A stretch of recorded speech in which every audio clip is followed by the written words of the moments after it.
고린도후서 2장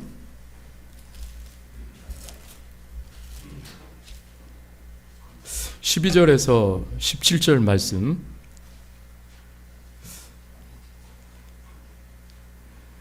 자, 같이 하나님 말씀을 읽겠습니다. 시작. 내가 그리스도의 복음을 위하여 드로아의 이름에 주 안에서 문이 내게 열렸을 때 내가 내 형제 디도를 만나지 못하므로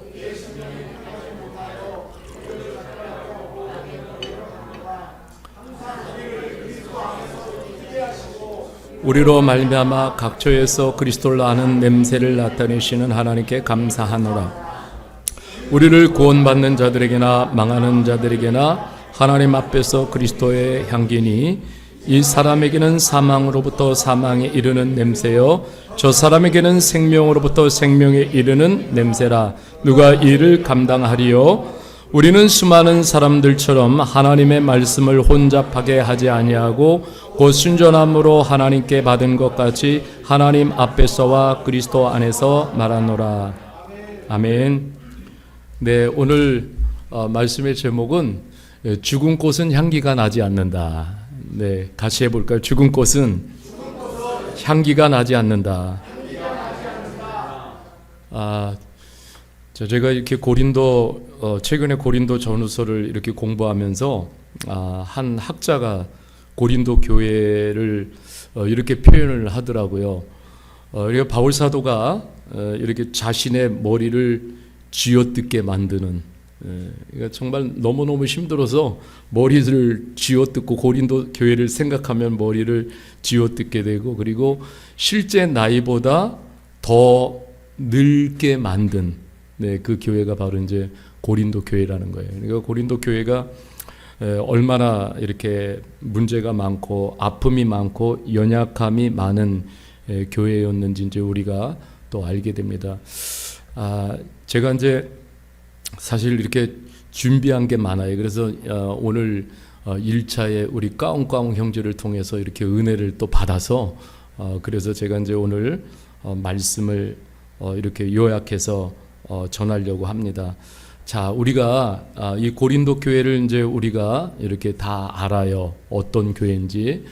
그런데 이제 우리 고린도 교회를 이렇게 보면은 참 여러 가지 이 고린도 전후서를 읽으면은 많은 문제들이 보이고 나타나잖아요. 자, 이제 왜 그랬을까?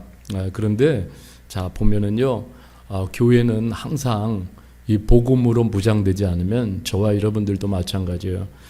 우리가 복음으로 무장되지 않으면은요, 우리가 이 세상의 세속화의 힘을 그냥 받아들일 수밖에 없어요. 그래서 교회가 그 당시에도 고린도 교회도 이 복음으로 무장되지 못하니까 고린도의 세속화의 힘, 인본주의를 어떻게 했어요? 그냥 흡수했어요. 그러다 보니까 어떻게 인본주의, 세속주의가 교회로 그대로 들어오게 되니까 그 교회에서 어떻게 되겠어요? 많은 충돌이 일어나게 된 거예요.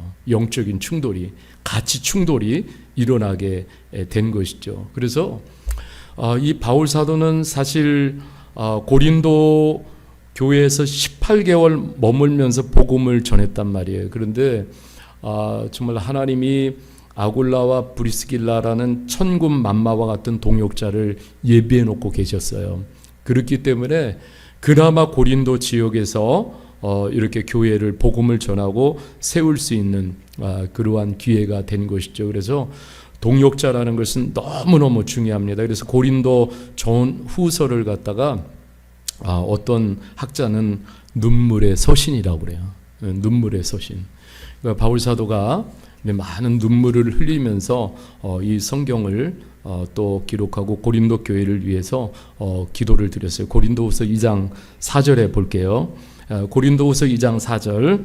자, 같이 보겠습니다. 내 마음에 큰 눌림과 걱정이 있어 많은 눈물로 너희에게 썼노니 이는 너희로 근심하게 하려 한 것이 아니요 오직 내가 너희를 향하여 넘치는 사랑이 있음을 너희로 알게 하려 함이라. 자, 여기 보니까 많은 눈물이라고 표현하고 있어요. 여러분들은 참 성경을 읽어갈 때에 이제 우리가 읽지만은 그러나 여러분 이러한 한마디 한마디를 우리가 좀 성령님의 인도함을 받으면서 성경을 읽을 때에 지금 바울 사도는 지금 고린도 교회를 생각할 때 큰 흔들림과 걱정이 있어요. 한마디로 말해서 이제 교회를 생각할 때 큰 스트레스가 있다라는 거예요. 왜냐하면 복음을 전했으면 복음을 받아들인 성도들이 복음 안에서 건강히 세워지고 복음적인 교회로 이렇게 건강히 세워져야 되는데 그렇지 못하고 있어요. 그러니까 여러분 어떻게 해야 되겠어요? 그것은 많은 눈물로 하나님 앞에 기도할 수밖에 없는 것이죠. 저는 이 말씀을 준비하면서 그런 생각이 들어요. 여러분 복음에는 어떤 것보다도 긍휼한 하나님의 눈물이 있습니다. 그래서 정말 복음이 살아있는 사람, 복음이 살아있는 사역자, 복음이 살아있는 교회에는 하나님의 긍휼의 눈물이 마르지 않는다라는 거예요. 여러분 우리가 좀 잘 생각해야 돼요. 여러분 그 교회는 그 당시 고린도 교회뿐만 아니라 지금도 교회는 온갖 문제들이 일어나요. 그래서 우리가 마찬가지잖아요. 한 사람 한 사람 저부터 온갖 연약함과 죄성들을 가지고 모인 것이 교회예요. 교회는 한마디로 표현하면 영혼의 종합병원이에요. 영혼의 종합병원. 한마디로 말하면 다 상태가 안 좋아요. 여러분 한 주간 살면서 아무 문제 없었어요? 네, 우리 미얀마 형제 중에 한 형제에게 정말 물어보니까 자기는 아무 문제가 없대요. 그래서 제가 깜짝 놀랐어요. 우리가 다 상태가 좋지 않아요. 그렇다고 해서 상태가 나쁘다고 해서 그것을 다 잘라내면은 어떻게 되겠어요? 함께 죽게 되는 거예요. 그래서 여러분 이 바울 사도는 오늘 우리가 이렇게 보면서 그런 거예요. 참 교회가 문제 있고 어려움이 다 있어요. 연약함이 있고 그때마다 그것을 해결할 수 있는 방법은 우리가 하나님 앞에 눈물을 드리는 거예요. 여러분 문제의 회복은 눈물에 있습니다. 그리고 오늘 말씀해 보면은 너희를 향하여 넘치는 사랑이 있다라고 말씀을 하고 있어요. 여러분 그렇게 속을 썩이는데 그런데 그 속 썩이는 그 성도들을 바라보면서 우리는 어떤 마음이 들까요? 그런데 우리가 잘 생각해야 돼요. 여러분 하나님은요 이 땅에서요 구원받은 백성이 한 명도 실족당하지 않기를 원하셔요. 그래서 우리가 누군가를 실족시키는 것은 하나님 앞에 큰 죄가 돼요. 그래서 우리가 한 사람을 회복시키는 데 있어서 가장 중요한 것은 그 치료제는 바로 눈물입니다. 우리가 눈물로 하나님 앞에 기도하고 또 한없는 사랑을 줄 때에 하나님께서 반드시 역사해 주십니다. 여러분 이 많은 눈물을 들렸을 때에 바로 이제 고린도 교회는 나중에 이렇게 회복되는 것을 볼 수가 있습니다. 그러니까 교회가 우리가 살아가면서 눈물이 뽀송뽀송 말라가고 있으면은 이거는 내 영혼이 지금 내가 복음이 식어가고 있구나 한번 우리가 체크할 필요가 있어요. 그래서 우리는요 영혼을 살리고 교회를 살리고 주변에 또 상태가 좋지 않은 그러한 영혼들을 회복시키는 데 있어서 청량제는 바로 눈물의 기도라는 거예요. 정말 긍휼한 마음을 잃어버리면은 그러면은 참 회복이 불가능해요. 사람의 아무리 많은 이야기 우리의 가지고 있는 지혜와 지식을 동원해서 한다고 할지라도 사람의 마음은요 하나님이 움직여 주셔야 돼요. 하나님이 움직여 주시지 않으면은 사람의 마음은 움직일 수가 없어요. 그리고 이 고린도 교회를 보면 또 하나 오늘 고린도 교회가 고린도후서 2장 11절에 보면은 이렇게 말씀하고 있어요. 이는 우리로 사단에게 속지 않게 하려 함이라. 우리는 그 계책을 알지 못하는 바가 아니로다. 자, 지금 고린도 교회 신자들은 누구에게 속고 있어요? 사탄에게 속고 있어요. 여러분 우리가 사탄에게 속게 되면은 이게 굉장히 문제예요. 여러분 그 사탄이 우리를 어디로 이끌고 가기를 원해요. 매일매일 물론 이제 최종적으로는 지옥으로 이끌어가지만 우리의 모든 생각과 가치, 우리의 삶의 모든 방향을 세상으로 이끌어 가려고 그래요. 이게 사단의 큰 전략이에요. 그래서 한 사람이 목회자가 세속화되면은 그 교회는 금세 세속화가 돼요.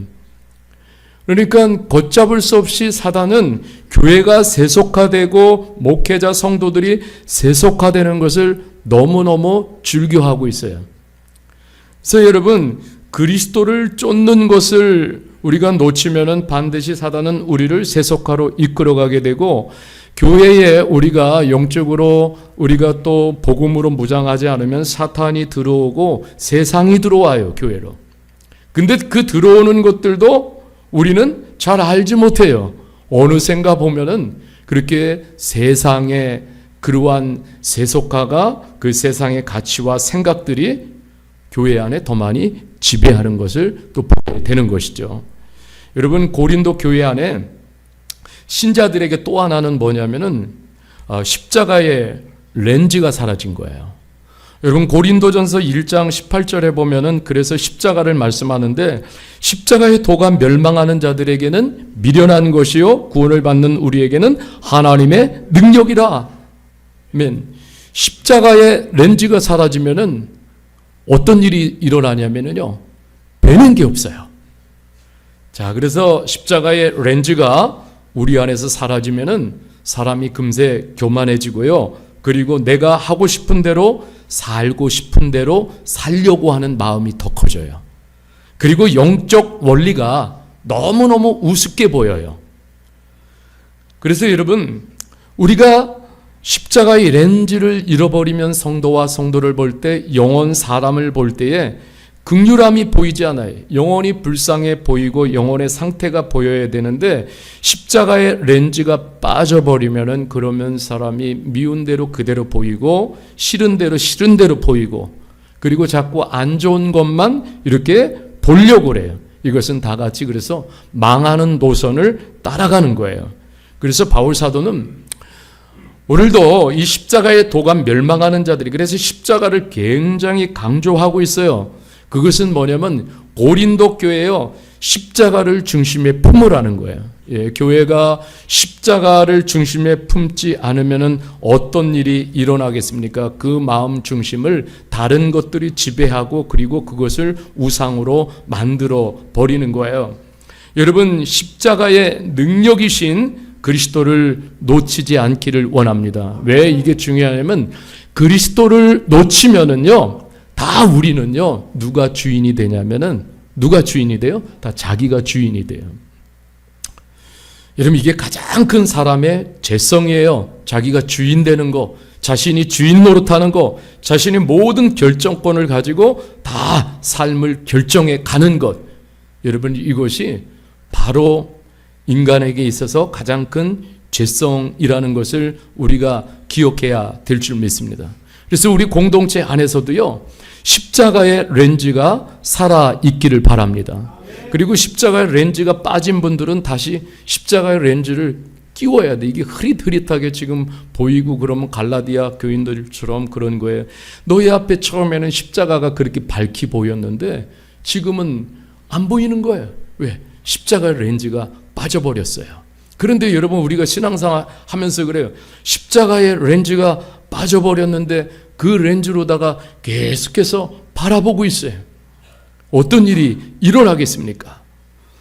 여러분, 우리가 십자가의 렌즈를 다시 장착할 수 있도록 하나님 앞에 은혜를 구할 수 있기를 바랍니다. 그렇습니다. 여러분, 이 십자가의 렌즈가 빠지면은요, 세상이 다인 줄 알아요. 눈에 보이는 세상이 전부입니까? 여러분, 그렇습니다. 지금도 우리가 이 시대를 살아가면서 말도 못한 정말 죄의 그 힘이 압도하는 그러한 세상 속에서 살아가요. 로마서를 봐도, 창세기를 이렇게 보면은 홍수의 심판 때를 보십시오. 사람의 죄악이 세상에 가득했다라고. 완전 풀이에요, 풀. 예, 지금도 우리가 보면은 이 세상에 정말 돌아가는 걸 보면은 뭐예요? 정말 죄가 풀로 차 있어요. 그리고 사람들이 마음으로 생각하는 모든 계획이 뭐예요? 항상 악한 것. 이러한 것들을 생각을 해석, 이러한 것들로 세상을 전부 죄로 오염을 시켜가고 있습니다. 여러분 보세요. 하나님 없는, 십자가 없는 인간의 상태는요, 이것을 벗어날 수가 없어요. 계속 얼마나 비참한지 몰라요. 그런데 여러분, 우리가 생각을 해보세요. 하나님이 이곳에서 우리를 불러내셨잖아요. 그리고 거룩한 삶을, 거룩한 하나님을 닮아가면서 거룩한 삶을 한번 살아보라고 우리 하나님이 우리를 불러내셨어요. 이게 얼마나 감사한 일입니까? 여러분, 십자가 렌즈로 지금도 끼고 볼 때 하나님은 지금도 살아계십니다. 지금도 하나님은 임재해 계세요. 그런데 우리에게 십자가 렌즈가 빠져버리면 하나님을 느낄 수가 없어요. 그래, 하나님의 임재를 경험할 수가 없어요. 그래서 여러분, 오늘 고린도 교회 성도들을 보면서 우리가 다시 한번 우리가 장착해야 될 것, 십자가의 렌즈를 우리 교회 가운데 끼워달라고, 한 사람 한 사람 모든 성도들이 십자가의 렌즈를 끼고 세상을 바라보고 서로를 바라보고, 그리고 정말 그렇게 될 때 이 죽어가는 영혼들을 볼 수 있는 거예요. 너무 안타까운 거예요. 살리고 싶어서. 그래서 오늘 이 본문을 통해서 이제 제가 세 가지 복음의 사람으로 살아가는 삶의 원리를 사도 바울로부터 배웠으면 해요. 자, 첫 번째는 뭐냐면, 같이 합시다. 내 필요가 아닌 주님의 인도하심을 따르라. 내 필요가 아닌 주님의 인도하심을 따르라. 여러분, 우리가 오늘 말씀 12절을 보면은, 내가 그리스도의 복음을 위하여 드로아의 이름에 주 안에서 문이 내게 열렸을 때 내가 내 형제 디도를 만나지 못함으로 내 심령이 편하지 못하여 그들을 작별하고 마게도냐로 갔노라, 이렇게 말씀을 하고 있습니다. 자, 여기 보면은 바울 사도는 지금 어디에 있습니까? 드로아에 있습니다. 드로아 강론 많이 들어보셨을 거예요. 그런데 여기에 방문했는데 어떤 일이 일어났어요? 여기 꼭 가보고 싶었어요. 바울 사도가 너무 필요해요. 바울 사도에게는 이 드로아를 방문하는 것이. 그래서 고린도 교회 문제를 알고 싶었고, 또 디도를 만나야 했고, 그런데 거기에 갔는데 또 주님이 주 안에서 이렇게 문이 열렸어요. 문이 열렸어요. 무슨 문이 열렸냐면 복음의 문이 열린 거예요. 복음의 문이 기회의 문이 열렸어요. 이게 얼마나 기쁘고 감사한 일인데, 한 가지 보면은 이렇게 열려서 복음을 전할 수 있는 기회가 왔는데 13절에 보니까는 내 형제 디도를 그곳에서 만나지를 못했어요. 고린도 교회 소식을 좀 듣고 알아야 되겠는데, 그러니까는 바울 사도의 마음이 이렇게 평안하지를 않는 거예요. 마음이 굉장히 불편한 거예요. 그때에 이 바울 사도가 하나님 앞에 기도를 드렸어요. 나의 필요에 의해서 드로아를 방문을 했지만은, 그런데 성령 하나님께서 바울 사도를 향한 또 다른 계획이 계셨어요. 그러면서 오늘 말씀에 보면은 그들을 작별하고 어디로 갔다고 그래요? 마게도냐로 갔다라고 이렇게 말씀하고요. 주님은 바울 사도를 지금 마게도냐로 인도하시는 거예요. 왜냐하면 주님이 긴급하게 거기서 더 행하실 일이 있기 때문에. 그래서 여러분, 우리가 참 이 말씀을 보면은 바울 사도도 자신의 늘 필요보다도 주님의 인도하심이 항상 먼저였어요. 우선이었어요. 주님의 인도하심에 민감해야 돼요. 여러분, 우리 복음의 사람, 성령의 사람들은 어떤 것보다도 주님이 나를 어떻게 인도하시는지 그 주님의 인도하심에 민감해야 돼요. 아니면은요, 내 필요에 따라서 움직이는 것은, 그냥 내가 필요에 따라서 그렇게 움직이는 것은, 그것은 그냥 내 신앙일 뿐이에요. 근데 정말 주님이 우리에게 주신 참된 신앙은요, 주 대신, 내가 주인이 아니잖아요. 주 대신 주님의 인도함을 늘 따르는 거예요.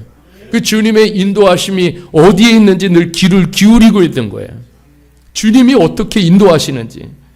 주님의 인도하심을, 그래서 복음적인 사람은 주님의 인도하심을 가장 먼저 생각을 하는 거예요. 교회도 마찬가지예요. 여러 가지 필요에 따라서 교회가 움직이는 것이 아니라 이 교회를 향한 주님의 인도하심이 무엇일까? 여러분, 거기에 우리가 민감하게 반응할 때 주님이 기뻐하시는 줄 믿습니다. 그리고 거기에 순종하게 될 때 주님이 역사를 이루시는 거예요. 자, 그 다음에 우리가 두 번째로 보면은, 두 번째, 같이 보겠습니다. 같이 읽겠습니다. 시작. 죽은 꽃이 되지 말아야 한다. 죽은 꽃은 향기가 나지 않는다. 자, 14절을 보면은 항상 우리를 그리스도 안에서 이기게 하시고 우리로 말미암아 각자에서 그리스도를 아는 냄새를 나타내시는 하나님께 감사하노라, 이렇게 말씀하고 있어요. 여러분, 이 복음은 능력입니다. 그래서 복음을 소유하고 복음을 살아갈 때 우리 주님은 우리의 삶에 승리를 주십니다. 교회에 승리를 주십니다.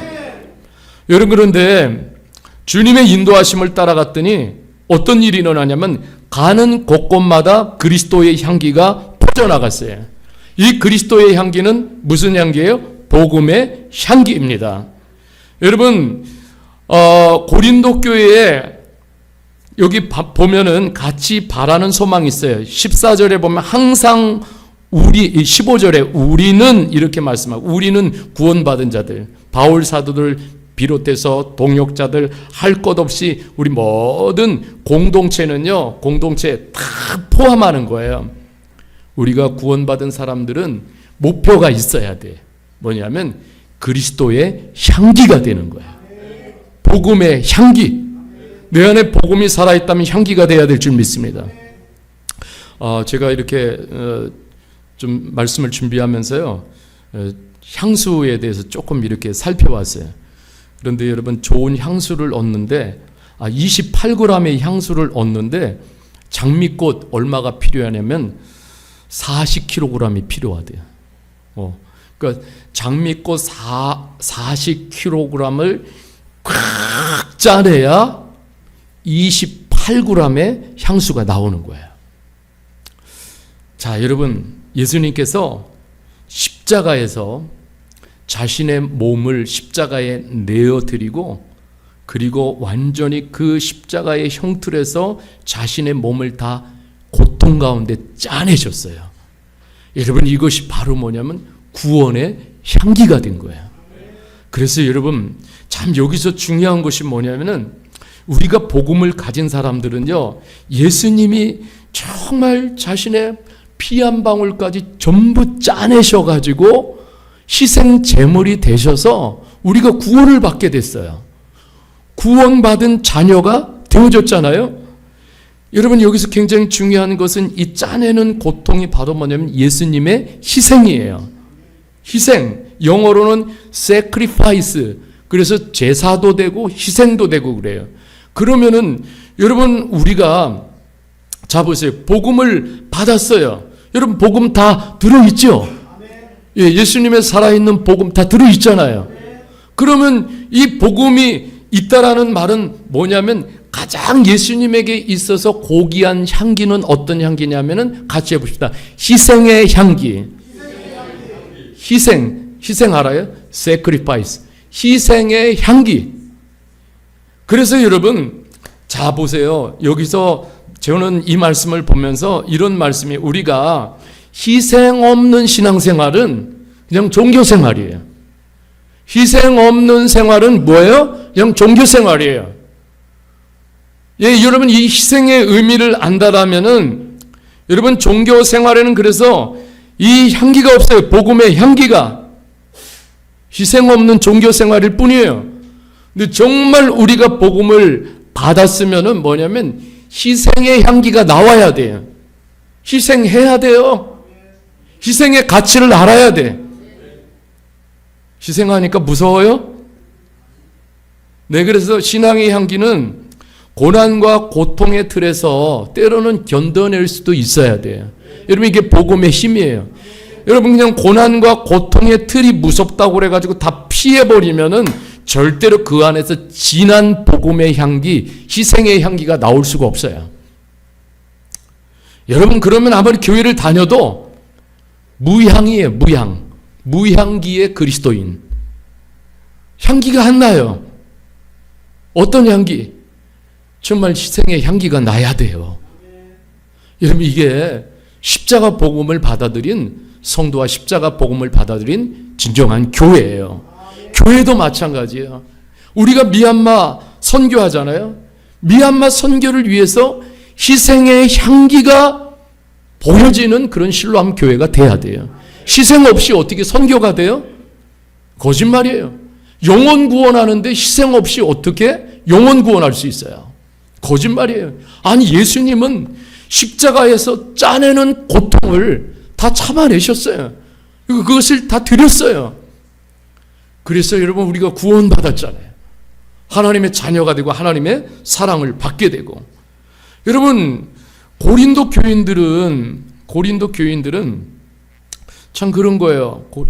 십자가의 렌즈로 보면은 그냥 대부분이 그냥 죽음의 향기가 가득한 거예요. 그냥 종교 생활로 이렇게 모여 있는 그런 모습이죠. 참 너무너무 안타까운 거예요. 여러분, 우리가 복음의 향기가 살아있다라면 그 향기 때문에 저는 그래요. 주변에 있는 사람들이요, 죄의식과 양심의 가책을 느껴야 돼요. 우리가 살아가는 삶을 보면서 그 향기를 맡으면서. 여러분, 이런 일이 일어나고 있습니까? 내 같이 살아가는, 같이 주변에 있는 사람들이 나를 보면서 내 향기를 맡으면서, 내 복음의 삶의 향기를 맡으면서 죄의식을 느끼냐 이거예요. 그리고 양심의 가책을 느끼냐 이거예요. 똑같아요? 아니요. 그러면은 여러분, 우리가 복음의 향기가 죽으면은 그냥 형식적인 냄새만 풍기게 되는 거예요. 여러분, 이것은 정말 고상하지 않잖아요.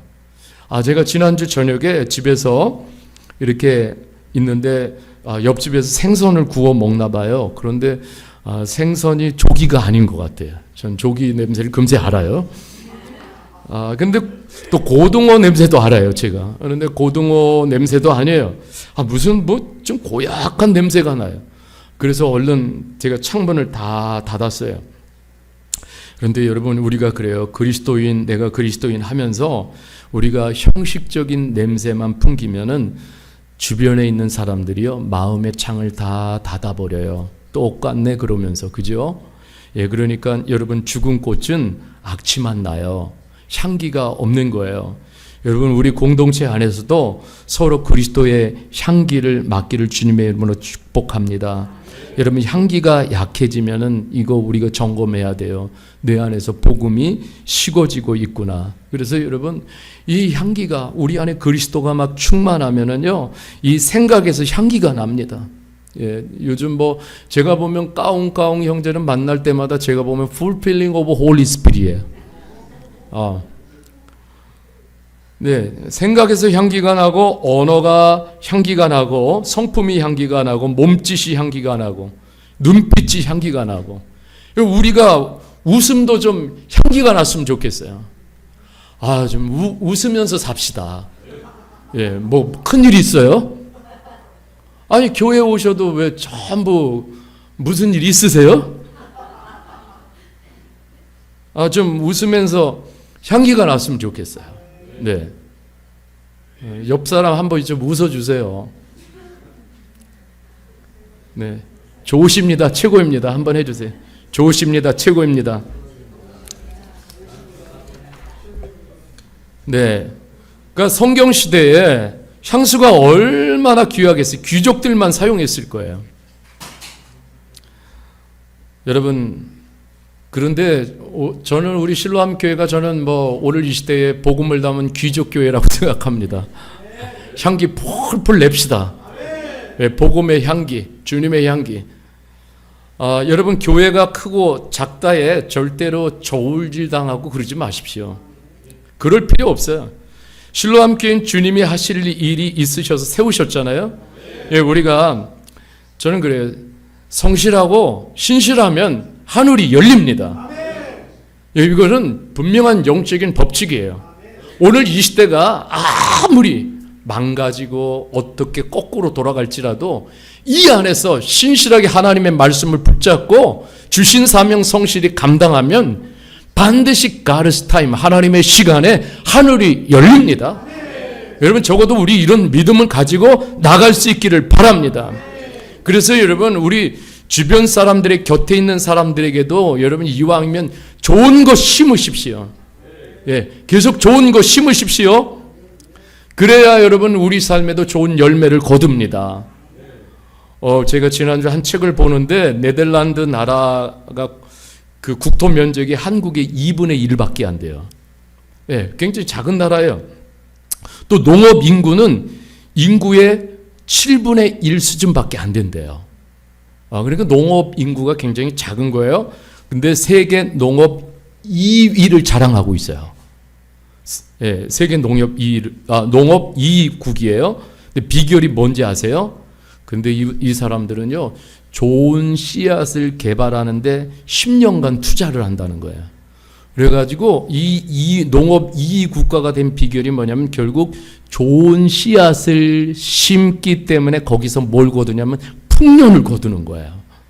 예, 우리가 마찬가지로 영적으로도 여러분 가능하면 기회가 되면 시간이 나면은 좋은 씨앗을 심으십시오. 이 좋은 씨앗이 뭐예요? 복음의 씨앗이고 하나님의 말씀의 씨앗입니다.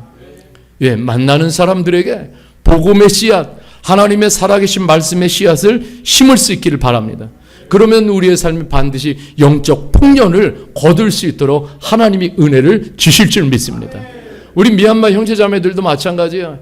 그냥 같이 일하는 사람들 때문에 맨날 스트레스만 받지 말고, 예, 거기다가 좋은 씨앗을 좀 심으세요. 예, 심으면은 여러분들의 삶에 풍년이 돼요. 하나님이 그렇게 해주십니다. 할렐루야. 그 다음에 세 번째 나누고 싶은 것은 같이 합시다. 세 번째는 복음은 단순하게 한다. 심플하게 해요. 자, 17절에 보면은 우리는 수많은 사람들처럼 하나님의 말씀을 어떻게 해요? 혼잡하게 하지 아니하고 곧 순전함으로 하나님께 받은 것 같이 하나님 앞에서와 그리스도 안에서 말하노라. 여러분, 우리가 복음을 싸구려 상품을 만들면 안 됩니다. 그죠? 여러분, 그 백화점과 동네 시장의 차이점이 있어요. 제가 뭐 동네 시장을 폄하하는 건 아니에요. 예, 이 백화점의 상품은 뭐가 있어요? 퀄리티가 있기 때문에 그래서 백화점 상품인 거예요. 그런데 여러분, 시장에는 대체적으로 그냥 흔히 살 수 있는 싸구려 상품을 진열해 놓았어요. 그러니까 싸니까. 그러면 어떤 물건이 탐이 나세요? 예, 예, 그죠? 여러분 모두가 백화점에 가서도 마음껏 고민하지 않고 고를 수 있는 그런 하나님이 우리 모두에게 은혜 주시기를 원합니다. 네, 조태현 크게 아멘 했어요. 그렇잖아요. 가서도 고민하지 않고. 네, 부자들은 그런데요. 지나가다가 땅을 보고 땅값이 얼마일까 고민하지 않는데요. 그냥 마음에 들면 저거 사 그런데요. 그랬으면 좋겠죠? 네. 그래서 여러분, 그래요. 우리가 이 복음의 참 이 퀄리티를 우리 스스로가 떨어뜨리지 않았으면 좋겠어요. 왜 여러분들 보면은요, 여기도 보면 그 당시에 고린도 교회에 들어와서 하나님의 말씀을 막 혼잡하게 복잡하게 만들었어요. 왜 그런지 아세요? 여러분, 이유가 있어요. 왜 복잡하냐? 이게 뭐냐면은 주인이 바뀌었기 때문에 그래요. 내가 주인이면은 다 내 생각으로 다 복잡하게 만들어요. 내 생각으로. 그런데 우리가 성령의 생각을 가지면은요, 다 심플해져요. 심플. 우리 주님은요, 복잡하신 분이 아니세요. 저와 여러분들에게 여러분 8만 대장경 내주고 여기에 구원이 있다 이렇게 말씀해 보시오. 여러분, 복음은 8만 대장경이 아니잖아요. 얼마나 심플합니까? 예수님의 십자가와 부활 확실히 품고 믿으면, 이 약속을 믿으면 누리는 삶이 돼요. 영원토록 누리는 삶이 됩니다. 여러분, 이 복음은 하나님께서 죄인을 구원하시기 위해서 인간의 몸을 입고 이 땅에 오셔서 죄인을 구원하기 위해서 크고 놀라운 계획을 어디서? 예수 그리스도의 십자가, 죽음과 부활을 통해서 어떻게 했어요? 완전히 이루셨습니다. 완벽하게 이루셨습니다. 그 성취한 것을 값없이 죄인인 우리에게 뭘로? 은혜로 주시는 거예요. 그래서 우리가 믿음으로 아멘하고 받아들일 때 복음은 우리 안에서 살아 생명이 되는 줄 믿습니다. 그래서 여러분, 어렵고 힘들게 복잡하게 이렇게 행하는 것은, 그것은 정말 복음이 아니에요. 속지 않기를 바랍니다. 예, 그러니까 여러분, 복잡하게 해놓으셨으면 그 누가 구원을 받겠어요. 예, 그렇잖아요. 그러니까 여러분 단순하게 하나님께서 그래서 우리 교회는요 정말 이 복음을 품은 교회로 그래서 우리가 더 심플하게 단장돼 가지고 그래서 자꾸만 이 복음의 능력을 이루면 그 심플함 속에 자꾸 복잡한 것을 혼잡한 것을 자꾸 얹게 돼요. 예, 그러면은 교회가 힘이 드는 거예요. 전부 다 짐들이 그 수고하고 무거운 짐진 자들아 다 내게로 오라 말씀하시는데 이런 짐 저런 짐이 자꾸 얹어지면은 그러면은 우리가 신앙생활 하는데 너무 지치고 힘이 빠지는 거예요. 그래서 여러분 이 복음은 단순하게 여러분 역사한다라는 것을 우리 잊지 않기를 원합니다. 그래서 여러분 그렇습니다. 죽은 그런 형식적인 꽃은 향기가 나지 않습니다. 왜냐하면 생명이 빠졌기 때문에 그래요. 그러나 예수의 생명이 가득한 교회는 복음의 향기가 나는 줄 믿습니다. 예수의 향기가 납니다. 그래서 우리 교회가 그렇게 되기를 주님의 이름으로 간절히 축복합니다. 아멘. 네, 우리 오늘 이 말씀을 같이 품고 우리 함께 찬양 드리기를 원합니다.